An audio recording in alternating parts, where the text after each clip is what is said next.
हमारी पंजाब भी हमारा, अब धरने पे धरना लगा के मार डालूंगा। समझे? समझ जाओ, तुमने समझा था ना कि समझ। दिल्ली भी हमारी पंजाब भी हमारा, अब धरने पे धरना लगा के मार डालूंगा। मुफ्त में मिलेगा पानी बिजली दवाई मुफ्त, भारत को श्रीलंका बना के मार डालूंगा। भारत को तालियां कम हो यार। क्या निकाल के लाया? दूसरा किरदार देखिए, नाम फिर लेऊंगा।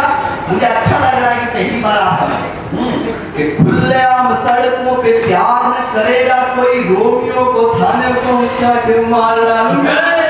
खुलेआम, समझे? आपके चेहरे बता रहे, समझे ना? मैं उसी ताली में कर रहा हूं। खुलेआम सड़कों पे प्यार न करेगा कोई, रोगियों को थाने पहुंचा के मार डालूंगा।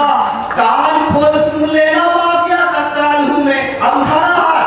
कान खोल सुन लेना माफिया का काल हूं मैं, ऐसा बुलडोजर चला के मार डालूंगा, ऐसा बुलडोजर।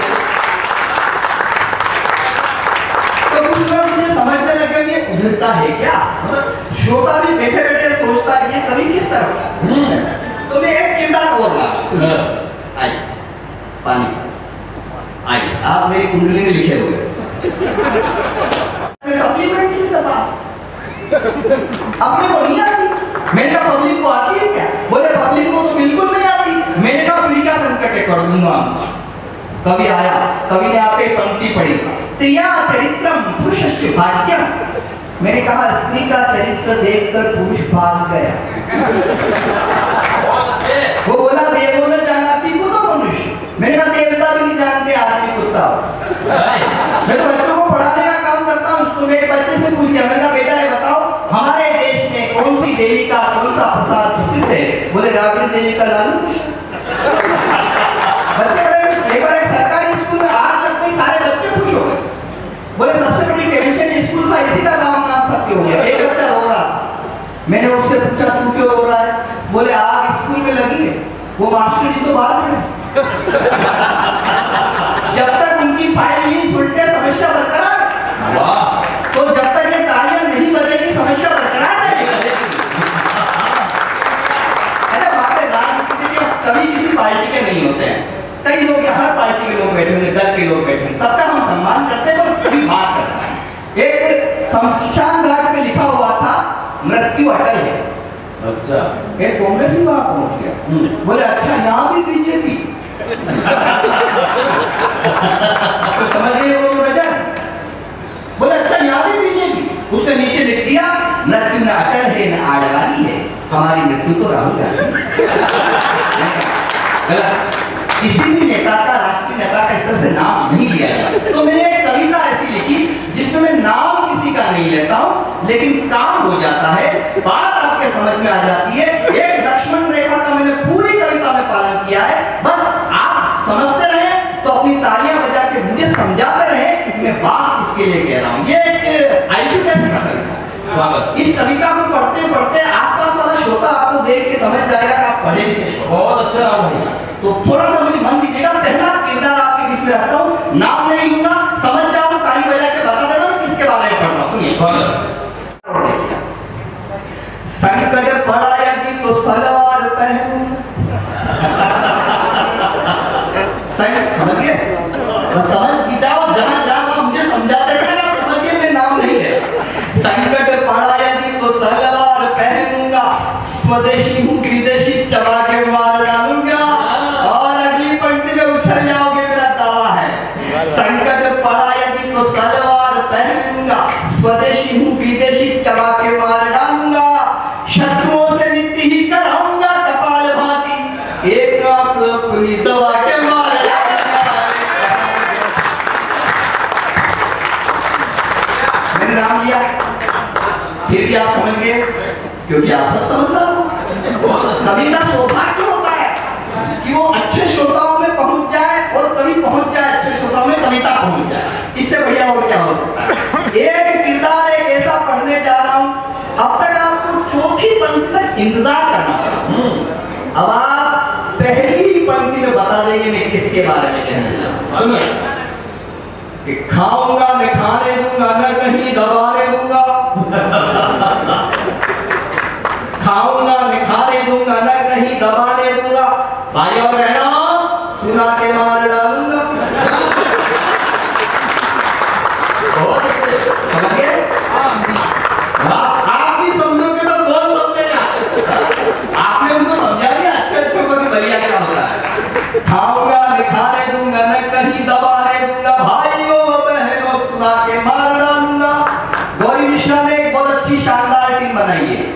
दैनिक जागरण जाना जाता है कवि सम्मेलनों के लिए, लेकिन छोटी जगह पे अच्छी कवि सम्मेलन कैसे करवाया जाए, इसके लिए मैं गौरी मिश्रा को बधाई दूंगा।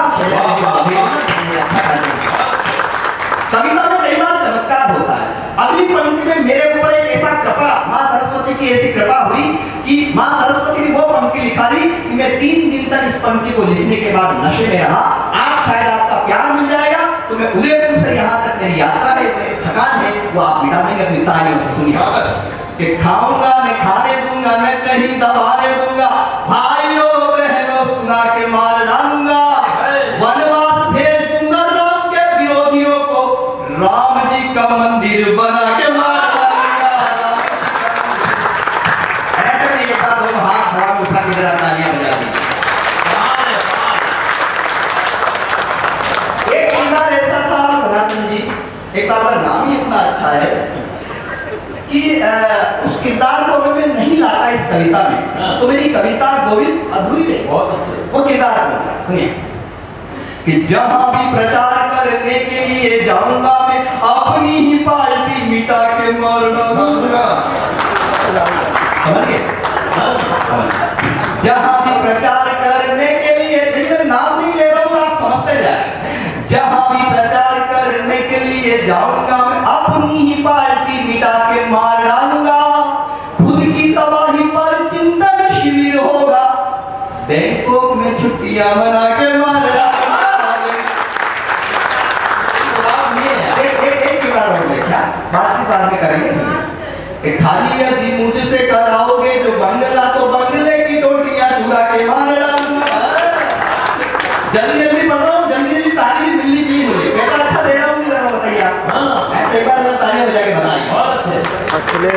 खाली यदि मुझसे कराओगे जो बंगला, तो बंगले की टोटियां चुरा के मार डालूंगा, आपकी सुनूंगा नहीं, बाप की सुनूंगा नहीं, साइकिल को पंचर करा के मार डालूंगा, साइकिल को पंचर करा। ये अंतिम आखिरी स्पर्श आप देख लीजिएगा कि चाहे मेरी गर्दन पे छुरी ही रख दो। और भारत मां की जय। बहुत अच्छे। क्या कहता है, पता नहीं कौन सा मवेशी है, चाहे मेरी गर्दन पे छुरी ही रख दोगे, जय नहीं बोलूंगा, सपा के मार डालूंगा। और कई बार आपने भी सोचा होगा कि उसकी टिप्पणी का असर क्या होता है कि चाहे मेरी गर्दन पे छुरी ही रख दोगे, जय नहीं बोलूंगा, सपा के मार डालूंगा, सता के मार डालूंगा, जहां जहां जाऊंगा मैं ऐसे ही बयान दूंगा, बीजेपी को वहां से जिता के मार डालूंगा, बीजेपी को वहां से।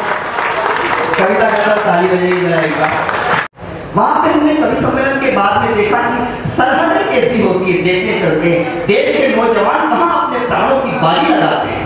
वहां भारतीय सैनिकों ने शैलेंद्र जी दुश्मन सैनिकों के आत्मविश्वास को कमजोर करने के लिए कुछ बोर्ड लिखवा रखे।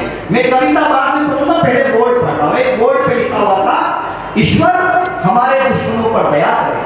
मैंने कहा ये क्या लिख दिया? तो गौरी मिश्रा ने कहा भैया पढ़ो, नीचे क्या बात लिख रखी है। मैंने पूरा बोर्ड पढ़ा और मैं वहां अपनी तालियां नहीं रोक पाया, आप यहां अपनी तालियां नहीं रोक पाएंगे। उस बोर्ड पे लिखा हुआ था, ईश्वर हमारे दुश्मनों पर दया करे, क्योंकि हम तो करेंगे। और दोस्तों अपनी तालियों को बड़ा करना। अगला बोर्ड पढ़ने जा रहा हूं, अगले बोर्ड पे लिखा हुआ था, आतंकवादियों को माफ करना अल्लाह का काम है, लेकिन उनकी अल्लाह से मुलाकात करवाना भारतीय सेना का काम। और तीसरा बोर्ड पढ़ते हुए सनातन जी मेरी आंखें नम हो गई। तीसरे बोर्ड पे लिखा हुआ था, हमें इस बात का बेहद अफसोस है, हमें इस बात का बेहद दुख है, अपने वतन को देने के लिए, अपने देश को देने के लिए हमारे पास सिर्फ एक जीवन है। जब तक लाली लहू के एक भी कतरे में है, कौन कहता है वतन की आबरू खतरे में? तो हिंदी कविता ने क्या किया, दैनिक जागरण ये उत्सव क्यों करता है, मैं अपनी कविता में आप तक बताना चाहता हूं, आप तक पहुंचाना चाहता हूं। सुनिए, ये बोली तो युग बोला, ये गाई तो जग ने गाया, ये बोली तो युग बोला, ये गाई तो जग ने गाया, इसने ही आजादी का परचम सीमा पर लहराया, वंदे मातरम बनकर गूंजी और तिरंगा थाम लिया, बिस्मिल शेखर भगत सिंह मंगल पांडे का नाम लिया, पराधीनता की बेड़ी से करने को आजाद, कविता जिंदाबाद, हमारी कविता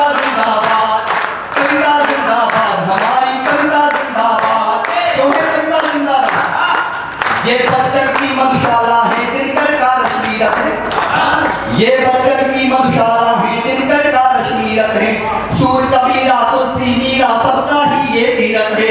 सरयू के तट पर अवधि की चौपाई मुस्काती है, जो रुबाई उर्दू की बाहों में आकर ढल जाती है। नहीं बनी शागिर्द किसी की, सबकी है उस्ताद।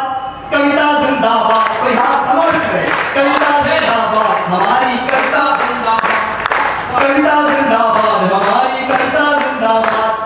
कहीं एक शायर ने लिखा, इस गली में एक भूखा किसान रहता है, ये वो जमी है जहां आसमान रहता है। कविता कहाँ रहती है? कहीं कोई कहता है किसी के हिस्से में मकान आया, किसी के हिस्से में दुकान आई, मैं घर में सबसे छोटा था, मेरे हिस्से में मां आई। कविता कहाँ रहती है? ये गरीब की आंखों में आंसू में दुख में रहती है। क्या बनती है? ये गरीब की आंखों में दुख में रहती है। माँ के आंचल से अविरल गंगा जमुना भर बहती है। इसको गाकर हर किसान मजदूर सिपाही झूमा है। इशारा समझ जाना।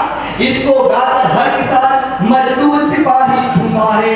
रंग दे बसंती चोला में फांसी का फंदा चुमा है। रंग दे बसंती चोला में, रंग दे बसंती चोला में फांसी का फंदा चुमा। क्रांति संस्कारों की धरती करने को आवाज। कविता जिंदाबाद, ताले लहरा सकेंगे। कविता जिंदाबाद, हमारी कविता जिंदाबाद। सैल्यूट करता हूँ। मैंने कविता दिल्ली के लाल किले पे भी पढ़ी है, लेकिन इस कविता को आज यहाँ पे पढ़ते हुए मुझे ज्यादा खुशी इसलिए हो रही कि बागी बलिया है जहाँ कविताएं सुनी जाए। याद कीजिएगा, ध्यान रखिएगा, चीन के पास अगर अमेरिका के पास डॉलर की शक्ति है, अगर जापान के पास तकनीक की शक्ति है, अगर इंग्लैंड के पास अतीत की शक्ति है, तो हिंदुस्तान वो देश है जिसके पास बागियों की शक्ति है, जिसकी दौलत पाकिस्तान बना है। इसका इतिहास मैंने कविता लिखनी शुरू की, माँ सरस्वती के सामने एक कसम खाई, माँ मुझे इतनी शक्ति देना, ताकत देना, हिम्मत देना, कभी वक्त आए तो अपने आप के खिलाफ भी लिख सकूं, लेकिन अगर मेरे देश की बात हो तो अपने बाप के खिलाफ भी लिख सकूं। इस मंच पे गौरी कृष्णा ने किसी एक ऐसे कवि को नहीं बुलाया कि मुझे कहने में संकोच हो, इसलिए मैं अच्छे से कहा, कविता जिंदाबाद, हमारी कविता जिंदाबाद, कविता जिंदाबाद, हमारी कविता जिंदाबाद। कुछ कवियों की वाणी लेकिन सरकारी हो जाती है, कुछ कवियों की वाणी लेकिन सरकारी हो जाती है। माँ के मंदिर की वीणा जो दरबारी हो जाती है, स्वर्णिम इसके शिलालेख हो करती ये परवाह नहीं, पद्म पुरस्कारों की भी तो